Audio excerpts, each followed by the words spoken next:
All right, welcome back, everyone. Sorry for the slight delay while we were sorting out some technical issues, but we are back with the day 3 here and the panel on restoring transatlantic relations with a terrific cast of panelists. And moderating today's session is going to be Kurt Volker, an old friend and colleague who has held a number of senior positions in the government, U.S. State Department, ambassador to NATO, a U.S. Special Representative for Ukraine negotiations, and is now a distinguished fellow at the Center for European Policy Analysis. So Kurt, over to you. All right, well, great. Thank you so much, David. And it is a treat to be with so many friends and colleagues here and to have such a great topic for discussion, because I think we're all feeling like this is very timely and interesting and a lot of ground to cover. I will introduce the panelists here. Let me start with a former member of the European Parliament and a close friend and a participant in our Tbilisi conferences and the State of the World conferences in the past, Maritje Schaake. I would then like to also introduce Dan Fried, former colleague and friend and boss. I worked for him for 7 years. He was ambassador to Poland, Assistant Secretary of State for Europe, Senior Director for Europe at the NSC, the sanctions guru of the US government, and many more things. Karen Donfried, likewise friend and former colleague. She is the head of the German Marshall Fund right now, the GMF US right now, but a former many things as well, including National Intelligence Officer for Europe during the Obama administration. We have Ben Hodges, former US Army Europe commander, colleague of mine at SIPA, and Matt Kaminsky, who is the editor of Politico and has served in many different journalistic capacities as well, and a keen observer of what's going on, both in the US and in Europe. So kicking all of this off, let me just say that I think there's a great deal of optimism after a very difficult time. Transatlantic relations were not in the best of shape during the Trump administration, to put it mildly. And there was a lot of frustration in Europe and a lot of pressure from the US on European countries, and a lot of lack of coordination, where we may even have had similar interests in what we were trying to do, but not really working together in how we went about doing it. So there's a great deal of optimism now in Europe, I would say, about the Biden administration about resetting our relationship with allies. So I thought what we would do is have a conversation among our great panelists today and walk through the topic somewhat methodically, because my overarching question is, are people too optimistic? And so, Maritje, why don't we start with you? And I recognize you're going to have to leave a little bit early as well. What is the state of the transatlantic relationship today as seen from Europe, both where we've been and what are the expectations of the Biden administration? Thank you so much. It's great to see you, although Tbilisi would have certainly been better, or Miami, I say from cold Amsterdam, but I hope everybody's healthy and that we can have a lively discussion. Now, I don't want to pour cold water on your introduction, because I feel a huge sense of relief that the 4 disastrous years under President Trump are over. But if you look at polling among Europeans, something fundamental has changed. So while leaders and generally the population may be happy that Biden has been elected, they do see that the American leadership, its geopolitical role, will probably not recover in the way that they saw before. And similarly, on the European side, during the past 4 years, a lot of calls for more autonomous ability to act as a geopolitical player, to better be organized, less dependent on others, have really led to rallying cries that people believe in. So the notion that Europe should be able to hold its own, not be dependent on what is happening in the United States, is a significant movement. And as a consequence, people do not automatically want to align and this I think is worrying, with the United States, for example, also in the systems competition with China. So I think we'll have to see what can be recovered. It's obviously early in the Biden days, and I think people appreciate how much work has to be done at home, particularly after January 6th, but also with the very polarized state of the United States.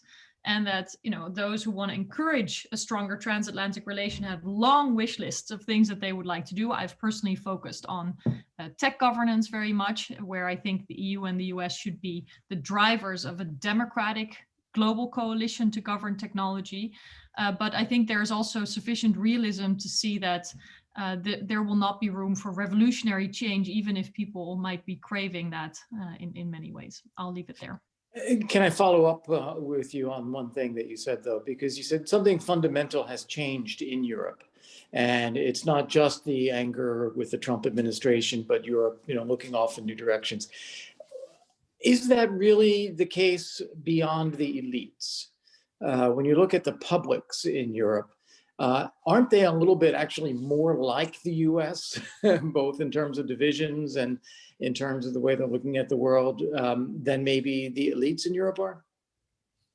So this is my anecdotal observation. What I shared earlier was polled, but I actually think that there is a bigger gap to the disadvantage of the transatlantic relation if you look at younger people versus people in leadership positions.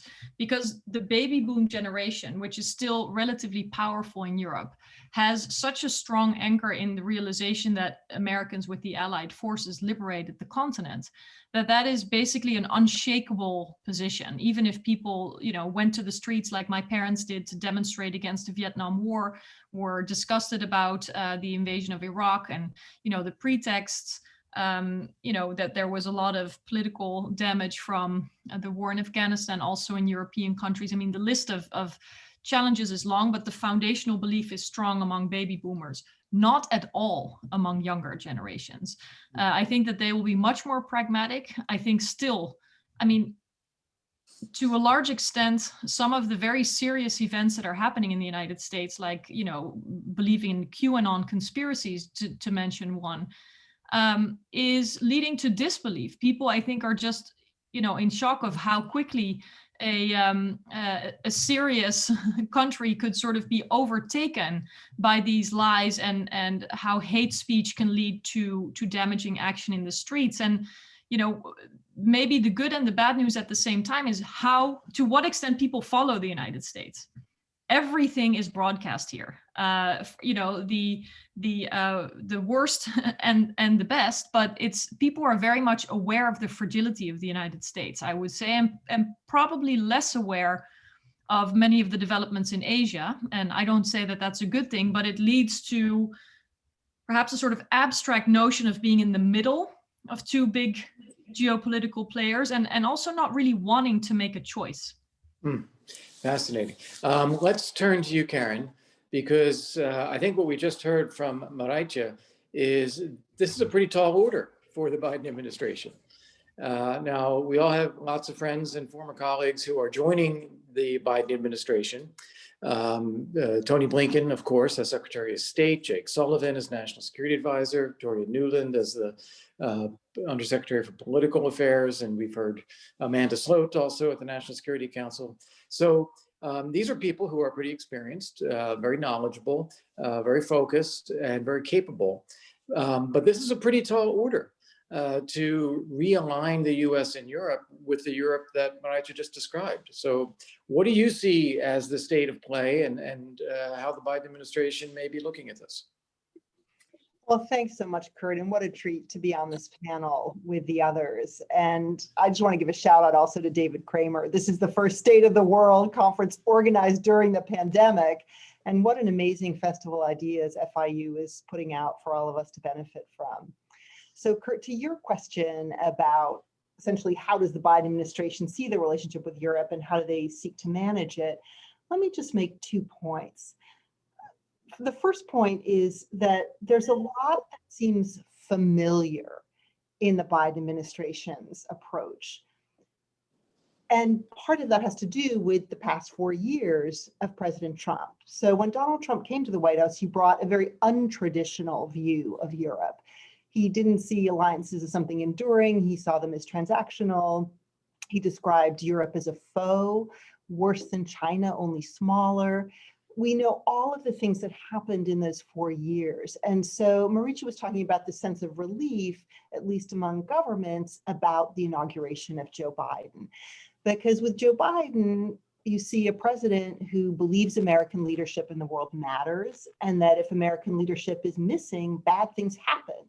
So other countries might try to play that role in a way that doesn't advance US interests, or nobody fills the role and the vacuum is then marked by disorder and chaos. And so you have Biden and his vice president and their foreign and security policy team coming in and saying, we want to restore the role of the US. We want to revitalize our core alliances. And we all heard Tony Blinken during his testimony to be confirmed as Secretary of State say, alliances are force multipliers of US influence around the world. And like our European allies, the Biden administration thinks that multilateral organizations, whether it's the World Trade Organization or the World Health Organization, can help advance US goals, whether the issue is free and fair trade or equitable distribution of a COVID-19 vaccine. So there has been this sense of returning to a transatlantic relationship that we knew from before 2 years ago. So that's one point. But the second point is we have to be really careful not to overlook the unfamiliar. And this picks up on also some of Maricha's themes. I mean, what do I mean by the unfamiliar? That this is a changed United States. It's a changed Europe. It's a changed global context from even just 4 years ago. And we have to recognize that. So we see a President Biden who's focused on the need to unify this country. And he said, we can't be strong abroad if we're not strong at home. And we see the deep polarization across this country. We just need to look at the events of January 6th, the assault on the US Capitol, the profound issues around racial equity, the threat of domestic terrorism, the second impeachment trial for Donald Trump. I mean, there are tremendously serious forces that are roiling the United States. I mean, Maricha talked about Europe, but we see the EU's response to the pandemic, which is proving challenging. We're seeing the impact of Brexit. And what does it mean that the EU's second largest economy decided on balance it would rather be out? And then we have this changed global context where there's a real sense also in the United States that the United States has lost ground globally. And so in that context, a unique asset the Biden administration believes the United States has are its allies.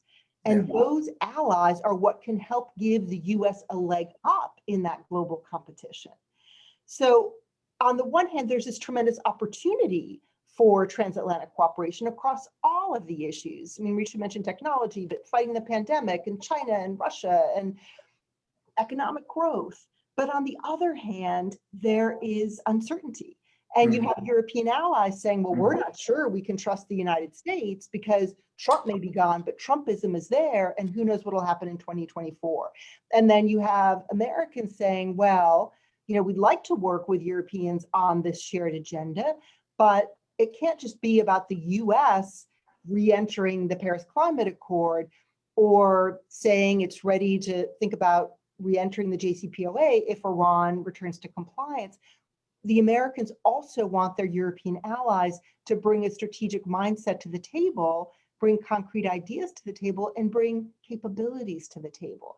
So I would just say this is a moment for enormous, we can be optimistic, as you said, there is enormous opportunity, but we're not sure that both sides are actually going to seize the opportunity. Yeah, and let me pitch it now to Dan Fried, because I think keying right off of what you said, Karen, I'm reminded of when we both worked for Condoleezza Rice and talking about transatlantic relations. Her main theme was get off the couch, the psychiatrist's couch. It's not about how do you feel and how do I feel. It's what are we able to do together.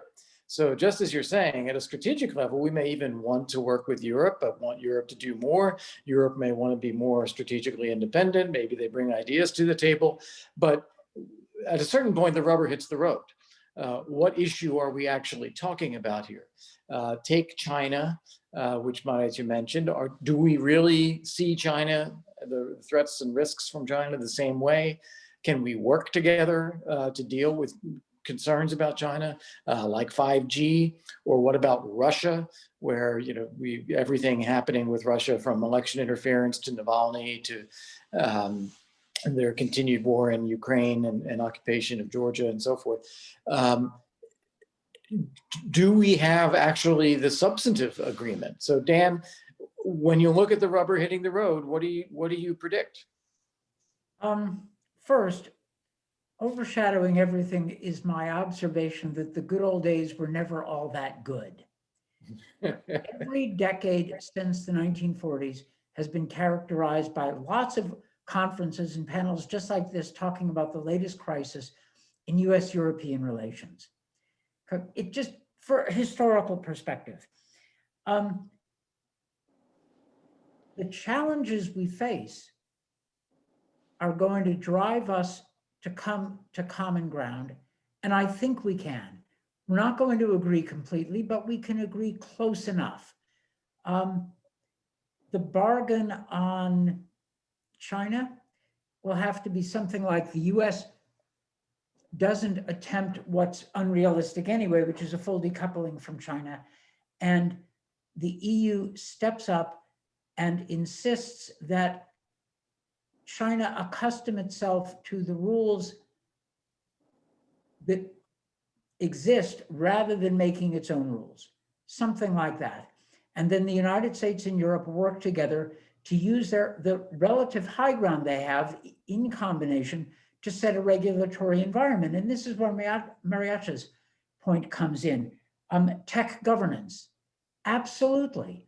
The United States and Europe should be working together to set the rules and the norms, or else the Chinese are going to set them. And it's in our interest that we do and not them. With respect to Russia, yeah, there are going to be debates in Europe.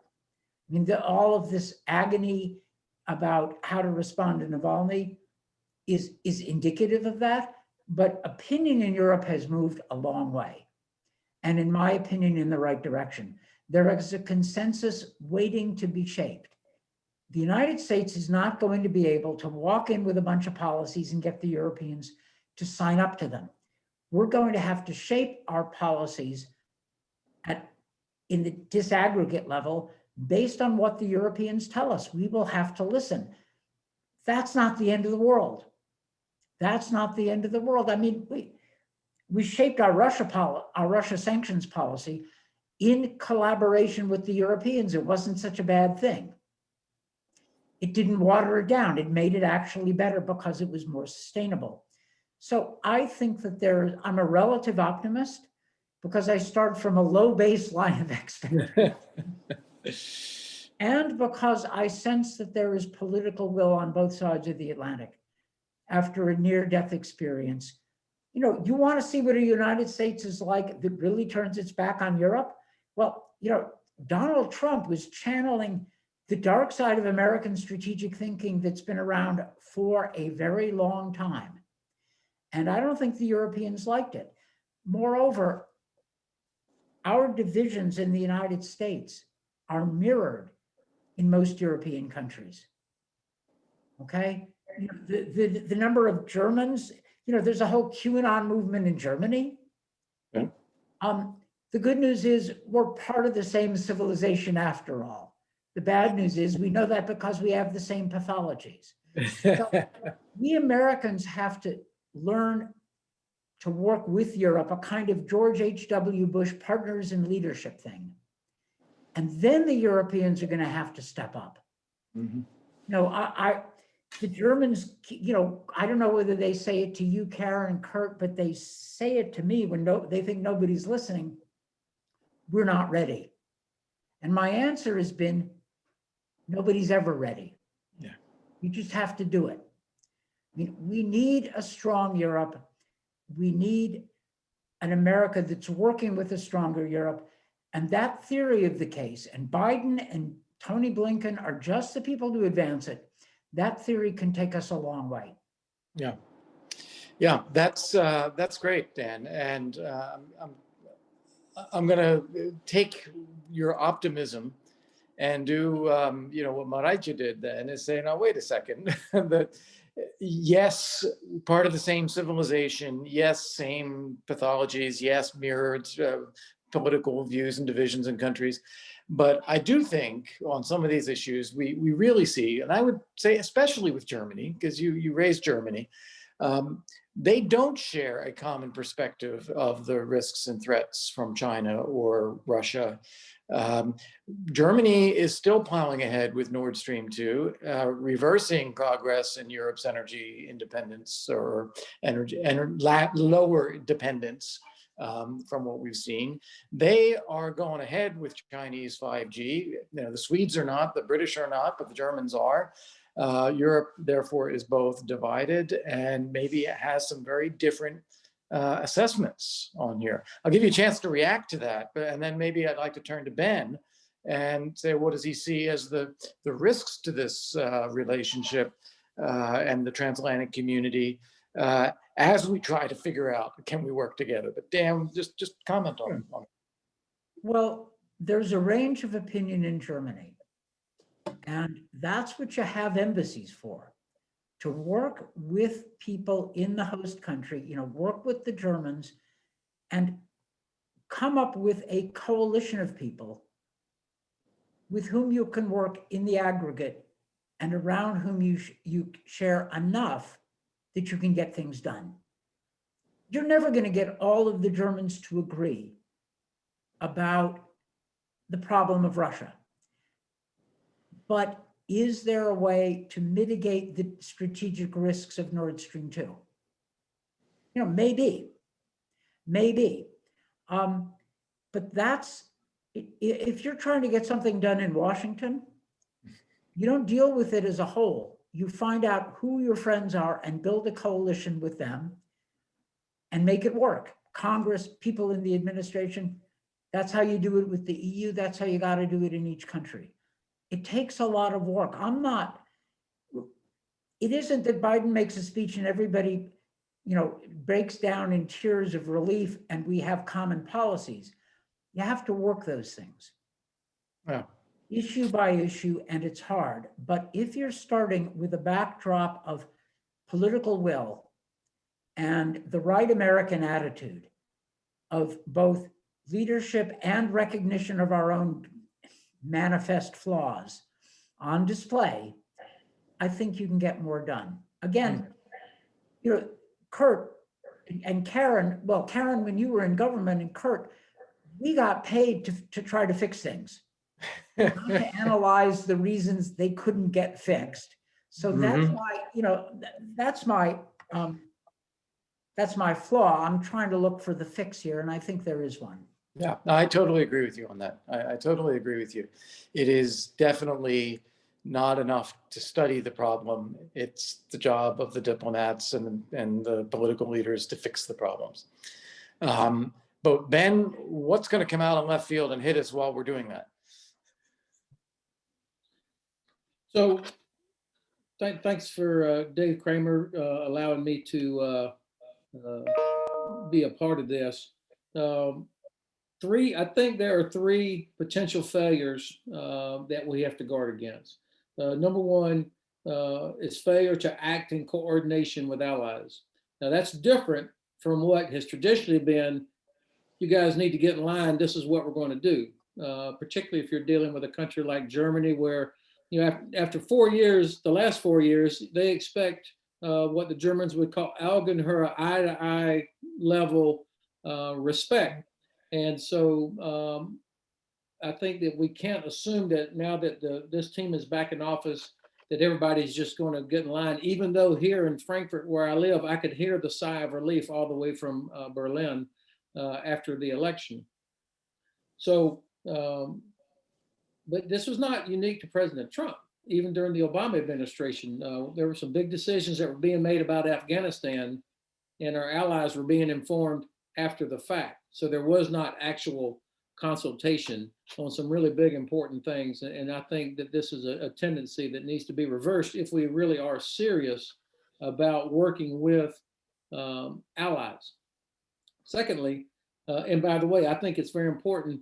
I'm still watching to see who the nominees are to fill some of those critical second and third level positions at state and in the Department of Defense, and a couple of critical ambassador positions, because regardless of who the secretary is, and even the deputy, who's actually writing and developing working policies associated with NATO Europe, for example, those are really critical positions, and I think that'll signal a little bit direction. But the second failure would be the failure of Germany to live up to what are extremely high expectations by the new administration. I believe the administration is going to look to Germany, our most important ally. That doesn't mean our favorite country, but our most important ally for helping to address the trade imbalance inside with the European Union. I mean, the administration knows there are still 74 million people that voted for President Trump. And so they're going to have to address the trade imbalance in all its aspects. But also, Dan mentioned Nord Stream 2. I was speaking with a very senior, serious German businessman the other day, and I asked him about Nord Stream 2, and he said nobody in Germany even knows about it or cares about it. It's not an issue for Germans. And so I think there is very little pressure on the government after of Chancellor Merkel to do something about Nord Stream 2. The Germans don't see what the big deal is. This is separate. And even with the imprisonment of Mr. Navalny, the absence of anything other than just kind of finger wagging, I think sends an unfortunate signal. And you mentioned yourself the 5G and Huawei. There is some talk about finding another way, but frankly, it's pretty weak sauce in my view. And of course, we're now in a period where the CDU just selected Herr Laschet to be the head of the CDU.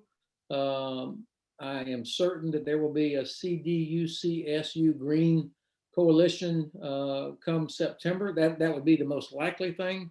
I have to say, and probably wrong to be commenting on other countries' internal politics, but nobody bothers or worries about commenting on American politics. So I'm not encouraged with the selection of Mr. Laschet to be the CDU leader.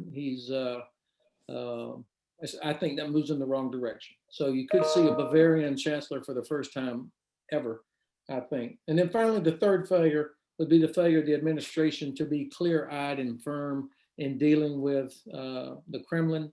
Of course, lots of people are saying, all right, we've got all the Obama administration people are back, all this experience, but I have seen a lot of ink used up talking about, I hope that they learned their lesson from last time, because there were quite a few foreign policy things that were done last time that are not exactly legendary. And so there's hope that experience includes learning from experience, not just having bad experience. Over. Very interesting. Very interesting. I think, I guess we're kind of all studying glass half full, glass half empty, and assuming that you're going to have goodwill and decent leadership on both sides of the Atlantic, but difficult problems. But Matt, I want to come back to something that Karen touched on, and which I'd really like to hear you comment about. I think we all feel that the capability, the experience, the knowledge that the team of people whom we know coming into the Biden administration is quite impressive. But will they have the political backing of the administration, the Congress, the domestic political support to really put the US in a leadership position? I look at the challenges that President Biden's going to deal with and what he's talking about. It's COVID, it's the economy, it's racial issues, it's social issues. I don't know how much bandwidth there is for foreign policy, and maybe more of an expectation that we should be handing off to Europe or others. So how do you see all that? Well, I think as ever, and again, it's great to be here with a lot of old friends. And I wish we were doing this down in Miami. I think as ever on foreign policy, it's not the focus until it is the focus, and until events happen. I think, currently we are so consumed in this country, and we're not alone, but we are at a period in American political life where it's really what's happening at home kind of crowds out everything else in the room. I assume that's probably something that, if you're Tony Blinken or Jake Sullivan, you don't really mind that, because it gives you presumably a freer hand to do the things, to make the appointments that you want to make, and they've been able to get their nominees through without actually much heartache, which I think probably surprised them. And to start putting in place, the strategy that they've all spent the last 4 years sitting in some of our finest think tanks and putting it into action. So I don't think there are kind of necessarily limits on them that are domestic limits, again, until events happen. So what are the kind of events? Well, events where people get killed, obviously, if there's a conflict or regional tensions that will kind of throw these best laid plans off track, and everyone will have to just jump at the crisis that's coming down the pike. Obviously, no one thought that Myanmar would be the kind of first thing we'd be talking about, but that's just an example of you just don't know what will throw them off. I guess on the broader point, and this may echo some of the other things I said, but it really does strike me that there's a difference between the atmospherics and the reality. In terms of atmospherics, I think, this foreign policy crowd is, from the point of view of a lot of my European friends, these are people that they went on, young leadership programs with 15, 20 years ago. Our Secretary of State even speaks French, so it really couldn't be like a sort of dream team, as sort of, imagine in the Berlaymont or at the Quai d'Orsay as being, these are the people that you would want here. The reality is actually probably much more difficult, because on all the big things, I think, fine, climate, it's a gimme on Paris, but implementing it is going to be hard. Iran, with Rob Malley there, okay, that's a signal that they want to get back into the deal that was abandoned 4 years ago. But I don't think that necessarily means there's a kind of a convergence of interests, at least between Paris and probably London and Washington. But then the really big things, as they get bigger and bigger, Russia, there is a great divide. And I take Dan's point that things have never, there was never the honeymoon period is only in retrospect, but there really is a kind of, it seems to me, as sort of a kind of a, certainly not a divide that is getting any narrower on how to deal with Putin. And it comes down pretty much that the key Europeans, Germany, France, are softies, and there's a kind of a definitely harder line for both parties here. And the biggest thing is China, where there is not really a convergence of, we are so far from coming up with a kind of grand strategy of how to deal with China and coming to terms with that we have a common interest as the Western Bloc, presumably in checking China on all kinds of issues, their regional aspirations, on the approach to technology, on climate even. But the early signals from Europe have been not really that interested in working with you. The sort of Germany went ahead with an investment pact in December. I was just reading a story on our site this morning when Jens Timmermans, who's the EU Green Czar, had a call with China, didn't mention the Uyghurs, didn't mention Hong Kong, didn't mention politics at all, whereas Biden very much is putting human rights out front. So I actually think in short, the greater challenges for this team are actually going to be with their old friends from the Munich Security Conference Young Leaders Program than with anyone on the Hill or domestically. Yeah. Ben made a point about Russia, saying, well, if it's only finger wagging, it's not going to get very far. And I agree with that. Are we in a situation? What is the strategy with China? Europe's not even finger wagging. We're finger wagging, but maybe not doing. Or do we really pull together on this? I mean, maybe I could just say a few things. I mean, I think there is. I mean, if you step back and and look back at the Trump regency, maybe just focus on a couple of things. Like, there has been a shift on China, and that's a bipartisan shift in this country, and that also, I think, reflects a shift in certain European countries from going to, we love to do business with China, to thinking, hey, we should think hard about who we're doing business and what kind of business we do with them. But that's really happened in the US. I think there has been a shift in London from the George Osborne, David Cameron period of sort of China accommodation to looking at China as an adversary. That has not happened among some of the key European players. I mean, Germany above all and until Germany decides that it wants to be more of have a little bit more military muscle, it probably cannot even be credible in having these conversations with China. But there are deep divisions across Europe that, by the way, China has been very good at exploiting. You know, they're putting a lot of money into Serbia. They're building huge infrastructure projects in Greece. So I think there's not even a forum to have a conversation about how you would put together a sort of grander strategy of this is how we address the China threat. And we have to do it together, because if we don't do it together, China, again, seems pretty smart about exploiting the divisions that exist within the West. Yeah, interesting. I want to highlight David Kramer's note, which is for participants to please use the Q&A function and start putting out questions that you might like to have the panelists address. And please do indicate if you're a student, because we're going to prioritize students. And while that's happening, I want to ask Maraitia, you said a couple things that were interesting, and I just hearing Matt talk about China. Is there a European concern about China that people just feel they can't deal with because it's too complicated, or is there not really that level of concern?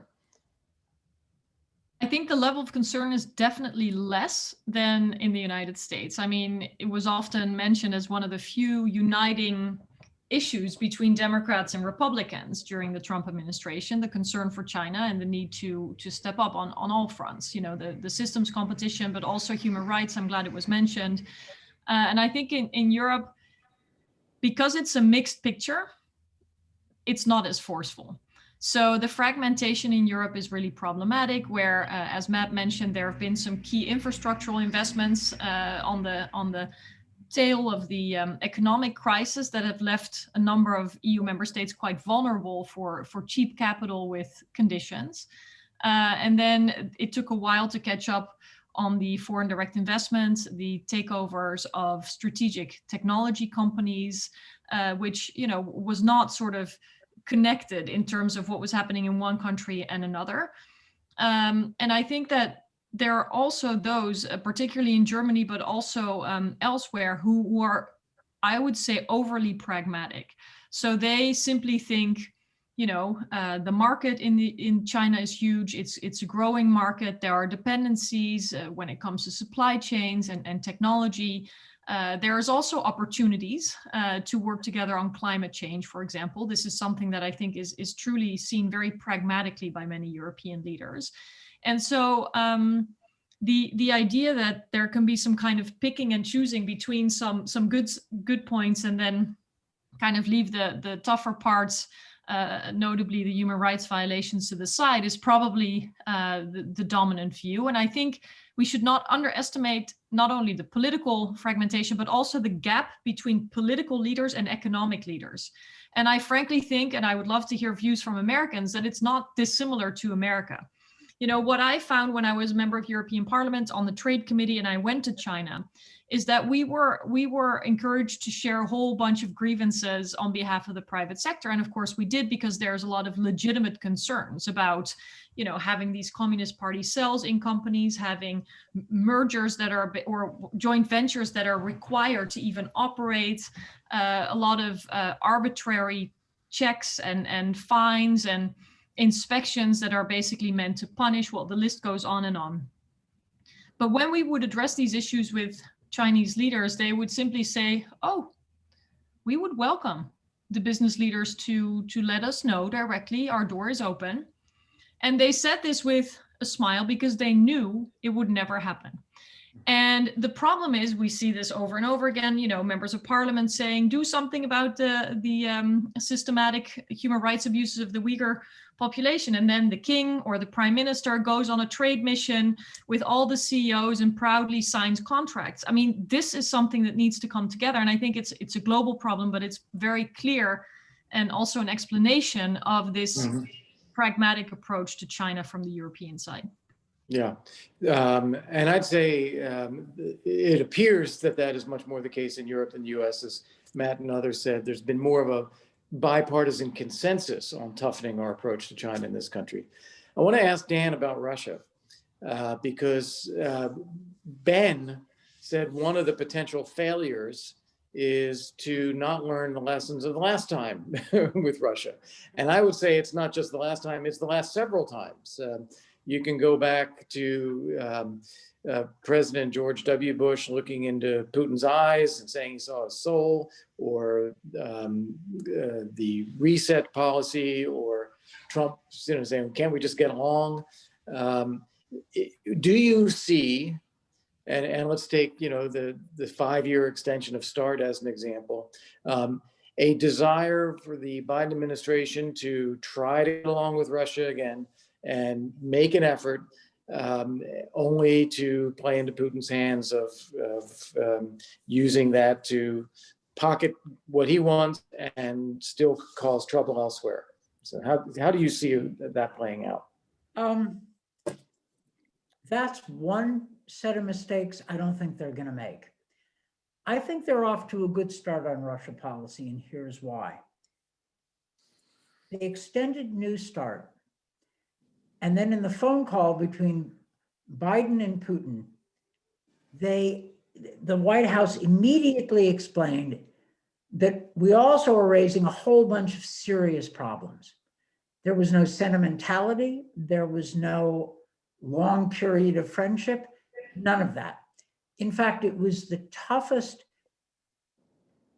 entry point in US-Russian relations at the top that I can remember. Now, you and I, as Wong specialists, know that that statement, the White House statement, could have been better drafted. It missed a couple of smaller points, but the overall strategic point was no reset. Moreover, take a look at the team. Tony Blinken was on the hawkish side of the Obama White House. Without him, I wouldn't have had the political cover to go out and negotiate sanctions with the Europeans. And Toria Nuland, the incoming undersecretary for political affairs, I mean, the Russians hate her as much as they used to hate me. She's known as tough. So this is a hawkish team. What I tease Democrats about is that a lot of them, including the rising generation, have rediscovered their inner Harry Truman. They're not sentimental. I think this is good. Now, the challenge is going to be, will they be able to actually push back? And the Navalny case is an early test of that. Okay, they want to do their I don't know, the reevaluation, the review of Russia policy. But you know perfectly that life is not going to wait while they do their months-long review. Yeah. They're going to have to make decisions. They've made the right decision on reaching out to the Russians.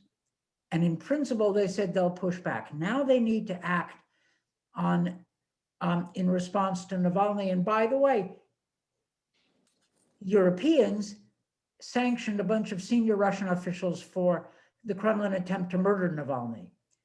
We did nothing. Trump did nothing. So the Biden people have some catching up to do. And I hope they do it. They're going to have to do it before they're ready, before their team's in, when they're new. I get it. It's hard, but so what? Yeah. It's never ready. You know that. Yeah. Karen knows that. Yeah. Ben knows that. You're never ready.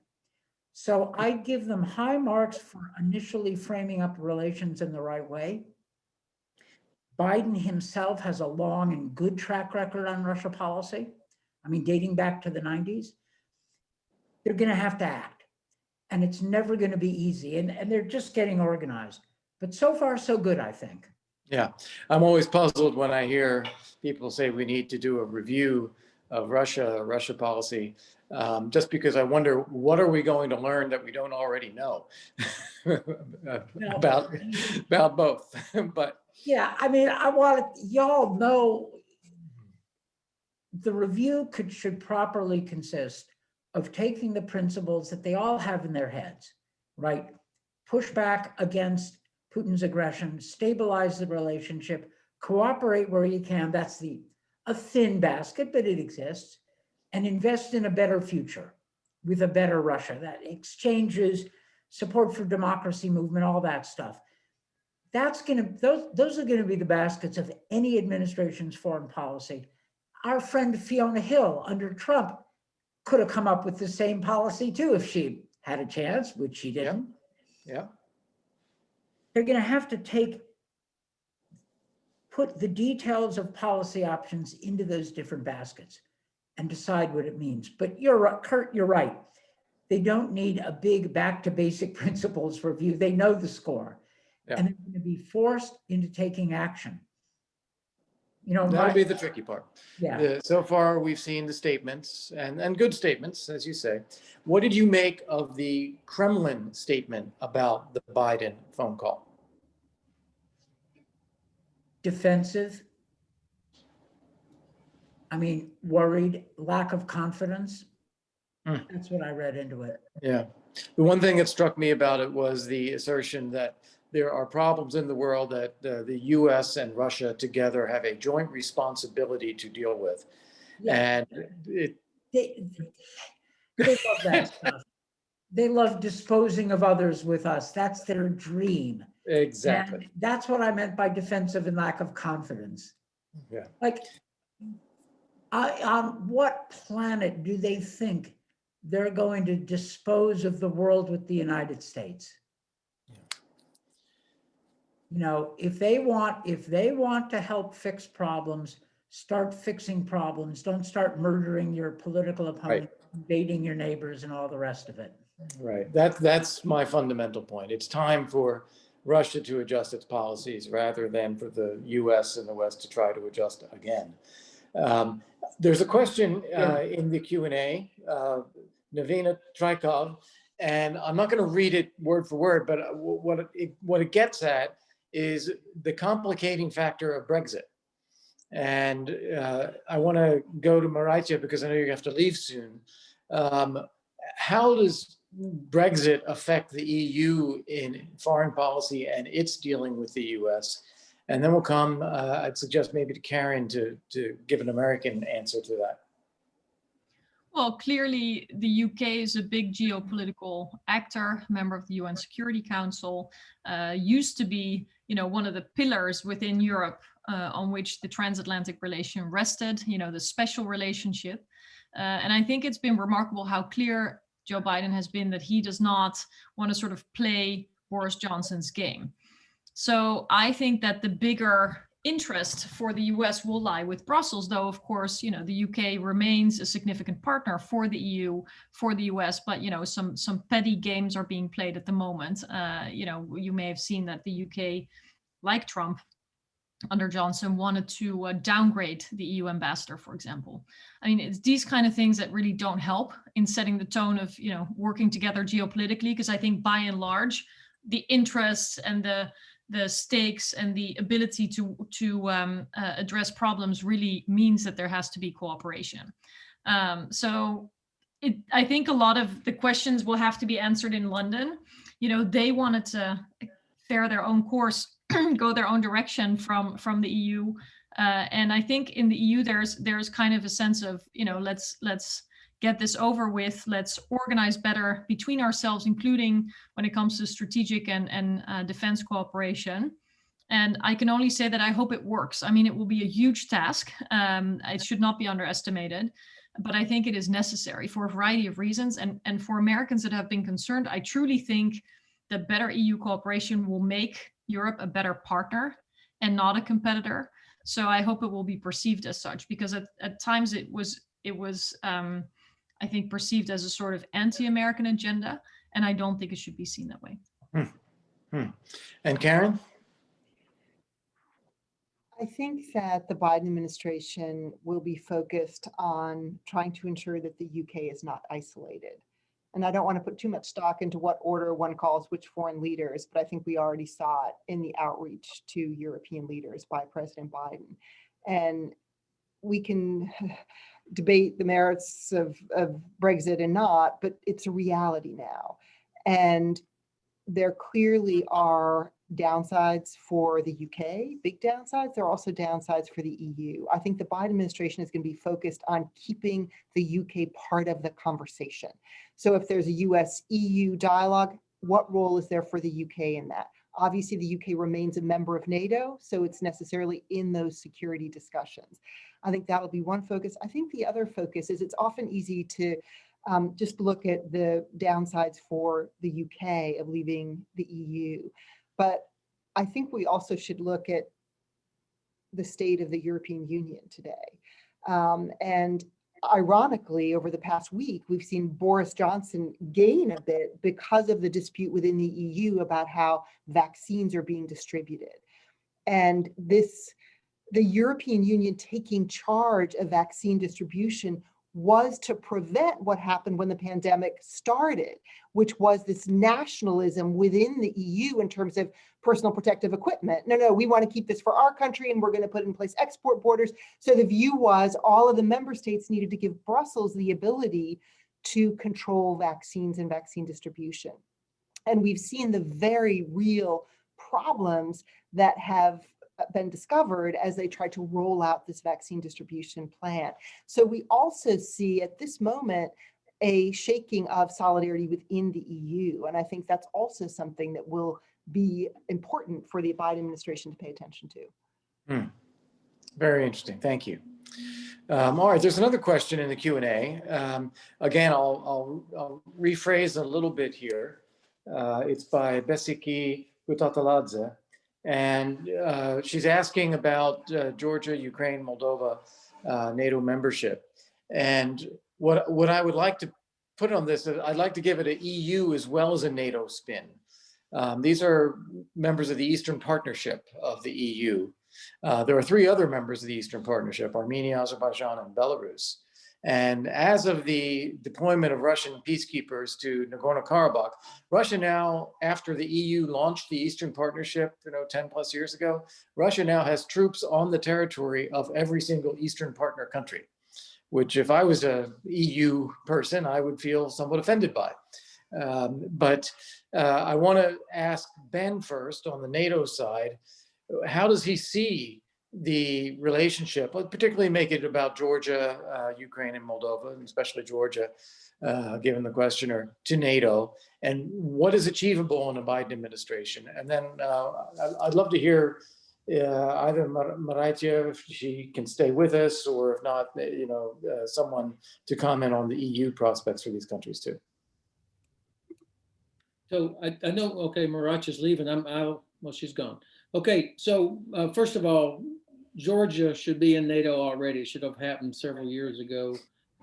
There is a sort of iron curtain across the Black Sea now. And the Russians, no matter what, they do not use force, kinetic force against a NATO country. And I think that there's been a lot of hand-wringing and bedwetting about, well, we can't do Georgia, let them in. And I think the alliance should let them in. But this is part of we need a Black Sea strategy. I mean, you can't have a strategy for Ukraine or Georgia or even Turkey without putting it in the context of the region and why the region is so important to the Kremlin and why we have to compete there. If you take a look at the map, there's a reason that the Russians now ended up with troops in the South Caucasus in all three countries, because that was the only east-west corridor for trade between Eurasia and Europe that did not go through Russia or Iran. And so the idea of an east-west corridor would have been a game changer for the Black Sea region. Romania would have benefited, Bulgaria would have benefited, Ukraine would have benefited, and of course that's the last thing that the Kremlin wants. So the new administration, I hope, and I know some of the names that are there, they understand the strategic importance of the Black Sea region, competing in all aspects, not just having a separate Ukraine strategy, because Ukraine matters because of its neighbors in that water. What do you think is realistically achievable? Well, the United States should call for not even a membership action plan, but skip over that part. I think the membership action plan made sense in the early days of expansion post-Cold War for those countries. Georgia has been not only deploying with NATO into Afghanistan for years, but there's been so many exercises, so many other things that are happening that the membership action plan actually seems like an unnecessary step in this case. So that would be number one for the administration. Number two, I think we should seriously consider rotational troops in Georgia. I'm not talking about thousands or hundreds like in Poland, but logisticians, Air Force maintenance, something that shows a persistent U.S. presence that's there, because I am worried about backsliding by the Georgia Dream Party. And I think they're tired of hearing one day you guys will be in NATO. And so we need to make an investment there. Okay, I want to turn to Matt Kaminsky. I want to put on your Politico Europe hat and address this, if you would. To what degree is Europe concerned about these Eastern Partnership countries, and what are their prospects for getting closer to Europe?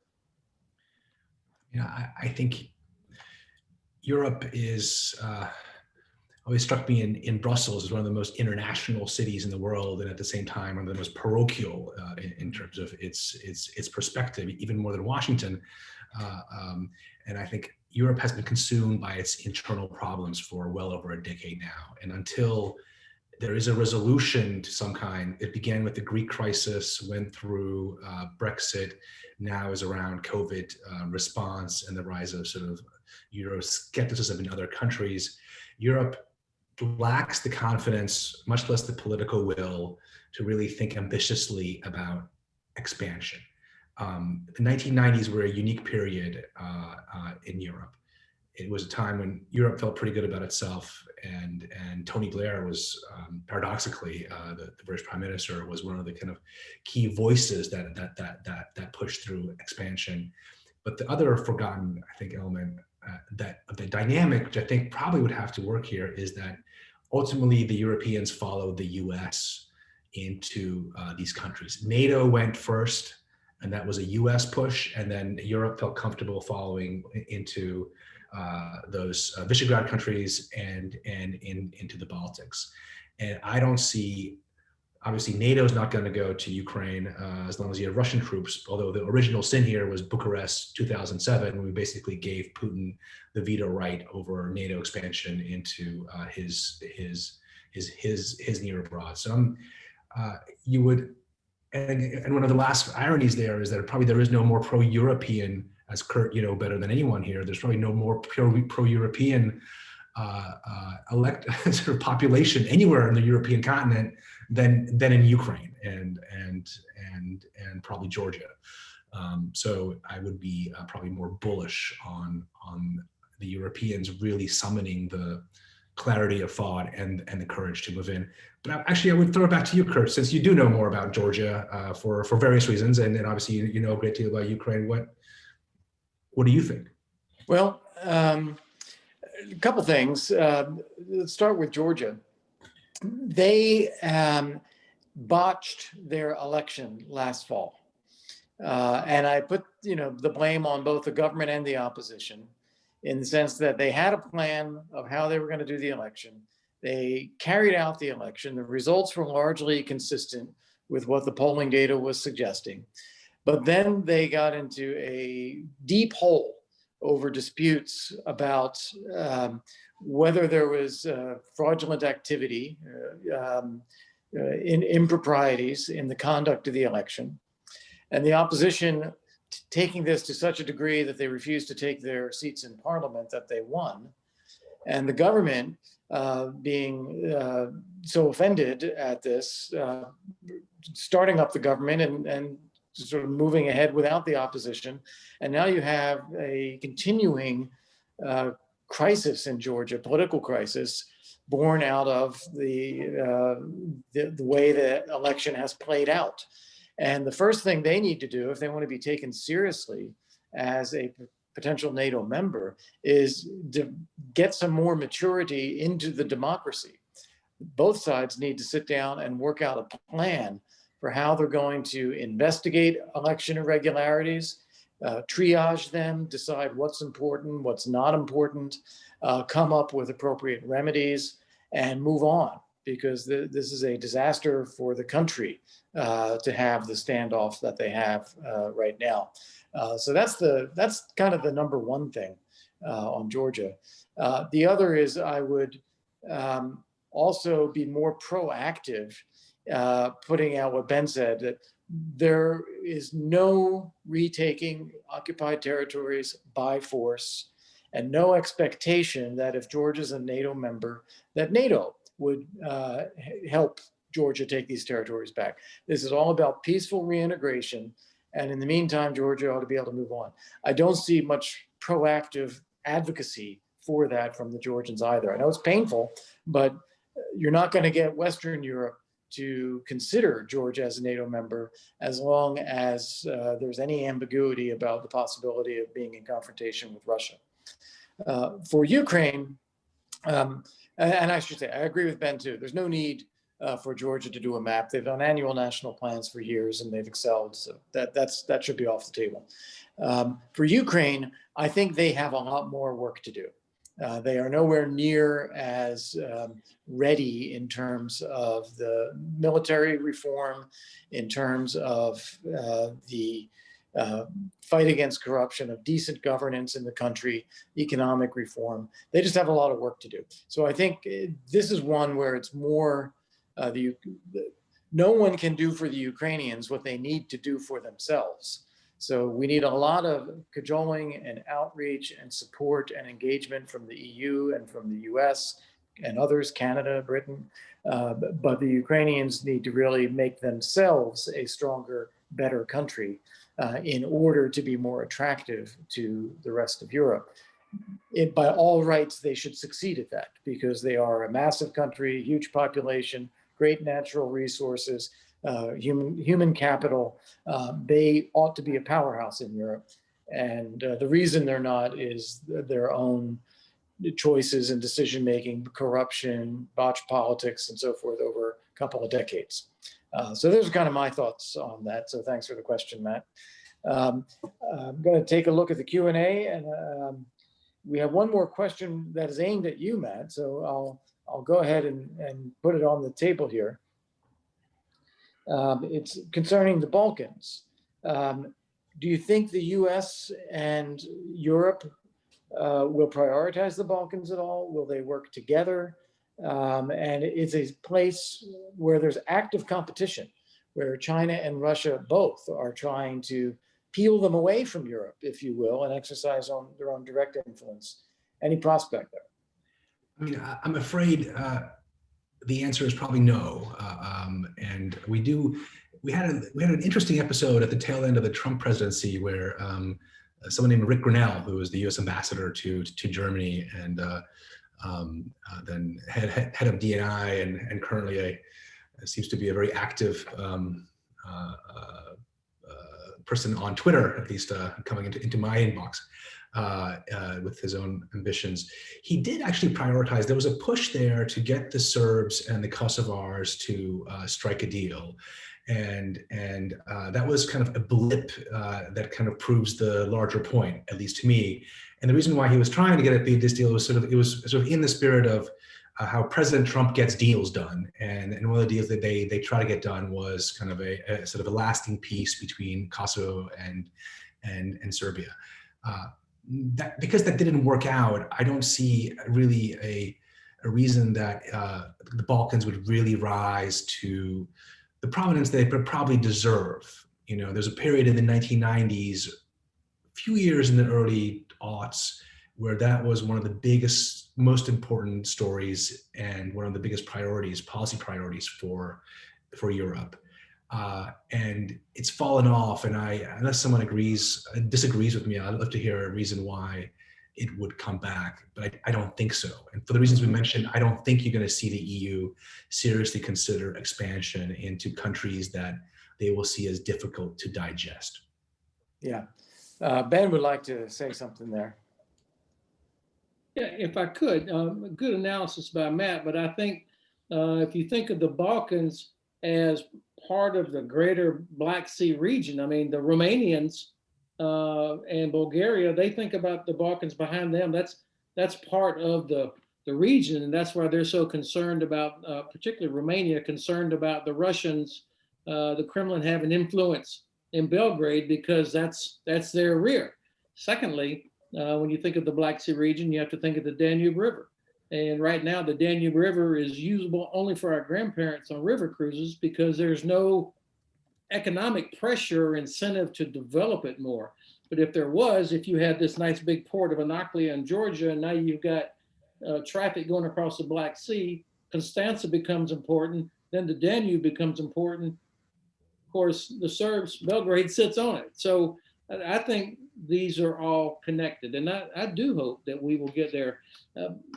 Last point, last time I was in Belgrade, I crossed from the old city into the new city, going over to a meeting, and I saw two gigantic signs. One was Huawei, the other was Gazprom, and that was a good welcome to Belgrade. Right. There's one topic we haven't touched on yet, and I'll ask Karen maybe to address it. It is going to be big in the transatlantic agenda, and it's Iran. The administration wants to reframe our policy toward Iran. Could you give us some insight as to what that might look like and what the prospects are for working with Europe on that and then being successful with Iran?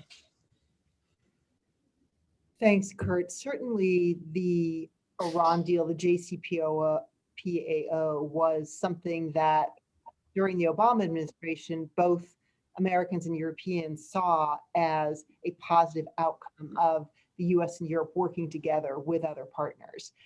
And it would be very meaningful in the context of the transatlantic relationship if the US were to re-engage. And the Biden administration has been very clear that it would like to re-enter the JCPOA, but it depends on Iran's compliance. And that's a big but.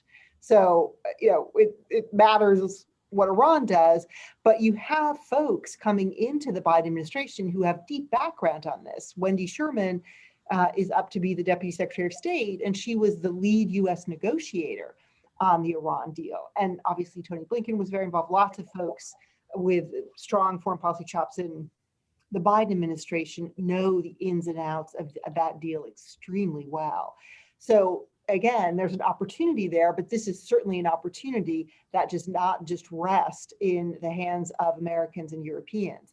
Beyond the Iranians, we'll have to see where the Russians and the Chinese come down on this as well.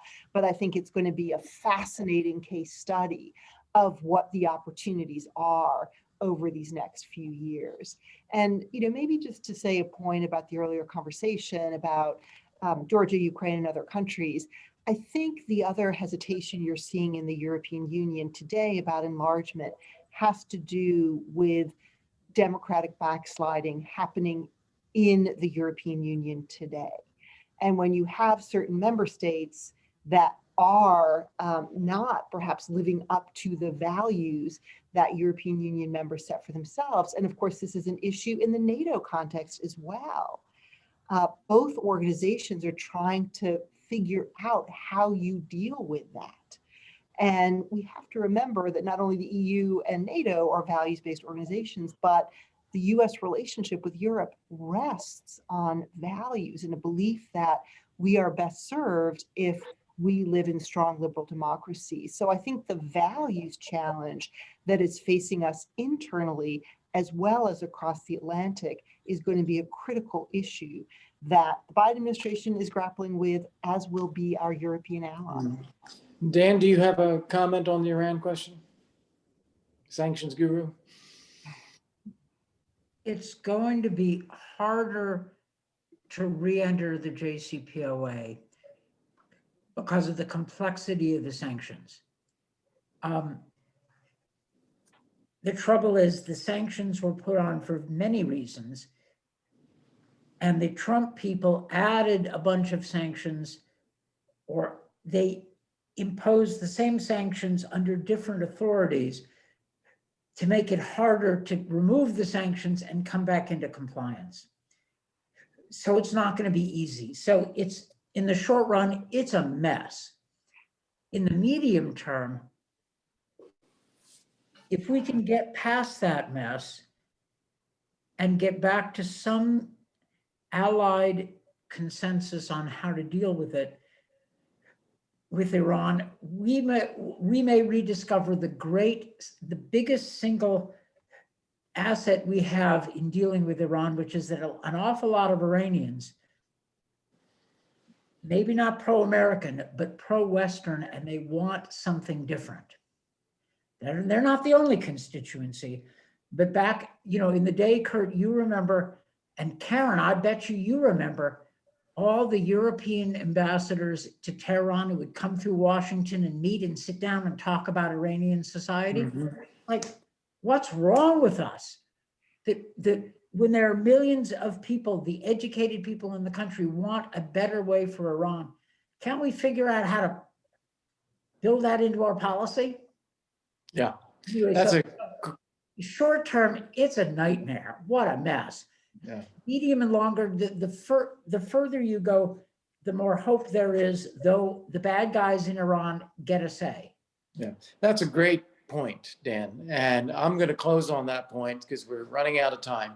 But I'm going to make it a generalization as well. We have to deal with countries as they are. Sometimes we have nasty regimes and we've got to push back pressure on them and try to change their behavior and be very tough. But we should never forget that there are people in these countries, and it's the well-being of those people that matter. And they are our natural allies in dealing with these problematic regimes, and we shouldn't forget that. So with that, I'm going to say thank you to all of you, Karen, Matt, Dan, Ben, and turn it back to our Master of Ceremonies for the State of the World, David Kramer. No wonder the world is struggling these days if I'm the Master of Ceremonies. Thanks very much, Kurt. Terrific job moderating, and to Karen and Matt, Dan, Ben, and Maritia for a fascinating conversation that I think is going to be very useful resource in the recording for university classes in the time ahead. So thanks so much to all of you for taking the time. We're going to take a 14-minute break to be exact. And then I will be back for a conversation with Steve Began, who is the recently departed Deputy Secretary of State, for his first on the record chat about things since he left on January 20th. So please rejoin us at 3:30 Eastern Time. Thanks again.